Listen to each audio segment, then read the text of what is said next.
Knowledge में आपका स्वागत है और आज हम जानेंगे दुनिया की सबसे सीक्रेट जगह एरिया 51 के बारे में। एरिया 51 के बारे में आपने बहुत सारे वीडियो देखे होंगे या कई आर्टिकल भी पढ़े होंगे, लेकिन अन्यों की तरह अतिशयोक्ति किए बिना मैं एरिया 51 की पूरी सच्चाई आपके सामने लाने की कोशिश करूंगा। तो चले जानते हैं एरिया 51 का सच आखिर क्या है। अमेरिकन सरकार ने एरिया 51 के होने का कभी स्वीकार नहीं किया है और इनकार भी नहीं किया है। एरिया 51 पे उठने वाले हर प्रश्न पर अमेरिकन सरकार ने हमेशा चुप्पी साधी है, फिर भी उसकी मौजूदगी से हर अमेरिकन वाकिफ है। यह रहस्यमय और प्रतिबंधित विस्तार अमेरिका के नेवाडा राज्य के दक्षिण में मौजूद है, जहां अमेरिकन एयरफोर्स अत्याधुनिक प्लेन्स और वेपन्स का परीक्षण करती है। चारों ओर पहाड़ों से घिरा ये विस्तार 12,140 वर्ग किलोमीटर में फैला हुआ है और यहाँ पर किसी की भी एंट्री अलाउड नहीं है। इस एरिया को इस हद तक सीक्रेट रखा गया है कि किसी भी पैसेंजर विमान को एरिया 51 के ऊपर से उड़ने तक की भी परमिशन नहीं है। हेलीकॉप्टर्स इस विस्तार की हमेशा पेट्रोलिंग करते रहते हैं और जमीन पर सैनिक भी हमेशा मौजूद रहते हैं, जिन्हें किसी भी बाहरी व्यक्ति को शूट करने की खुली छूट है। पर आमतौर पर ऐसा करने की जरूरत नहीं पड़ती, क्योंकि जगह जगह पर नो एंट्री के साइन बोर्ड लगे हुए हैं। यहाँ काम कर रहे हर कर्मचारी को एक खास किस्म के आइडेंटिटी कार्ड दिए गए हैं। सन 1955 में अमेरिकन कंपनी लॉकहीड ने चुपके जो U-2 टाइप के खास प्लान साम्यवादी रशिया पर जासूसी करने के लिए बनाए थे।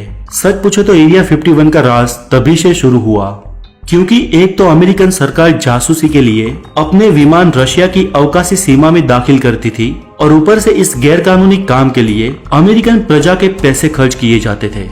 इसलिए इसकी कबूलात तो खुलेआम अमेरिकन सरकार कर नहीं सकती। इसलिए उस वक्त के तत्काल प्रमुख ड्वाइट आइजनहोवर ने U-2 टाइप के प्लान का अस्तित्व प्रजा से गोपनीय रखा और इसके साथ ही एरिया 51 का अस्तित्व भी गुप्त ही रखना पड़ा। पर U-2 की गोपनीयता ज्यादा समय तक नहीं चली। सन 1960 में रशिया ने अमेरिकन पायलट गैरी पवर्स के U-2 प्लान को जब हमला करके तोड़ दिया, तब उस जासूस प्लान का भांडा फूट गया। लेकिन इसी बीच एरिया 51 का अस्तित्व सीक्रेट ही बना रहा। उसके बाद में अमेरिका ने MiG-21 और MiG-23 नाम के रशियन प्लेन चोरी से हासिल किए और इसके परीक्षण के लिए एरिया 51 का एयरबेस उनके काम आया। चोरी की इस करतूत की भी कबूलात अमेरिकन प्रजा के सामने की नहीं जा सकती थी, इसलिए एरिया 51 के एयरबेस को टॉप सीक्रेट रखने का कार्यक्रम बरकरार रहा। आज अमेरिका के आधिकारिक नक्शे में एरिया 51 का कोई अस्तित्व नहीं है। अमेरिका के सरकारी दस्तावेजों में भी इस विस्तार का कोई भी उल्लेख नहीं है। लेकिन यहाँ पे एक किस्सा उल्लेखनीय है दोस्तों। हुआ कुछ ऐसा कि सन 1994 में नेवाडा के 5 रईसों ने कोर्ट में केस दाखिल किया कि वायुसेना एरिया 51 में प्रदूषण फैला रही है। अमेरिकन सरकार ने तब राष्ट्रीय सुरक्षा का ठिकरा फोड़ते हुए निचली कोर्ट में ही केस को रफा दफा कर दिया। मैटर सुप्रीम कोर्ट तक पहुंची। कुछ सालों बाद सुप्रीम कोर्ट ने सरकार का बचाव न करते हुए जरूरी जानकारी पेश करने की नोटिस दी। तब तत्काल प्रमुख बिल क्लिंटन ने अपने विशेष अधिकारों का उपयोग कर कोर्ट की नोटिस को खारिज कर दिया।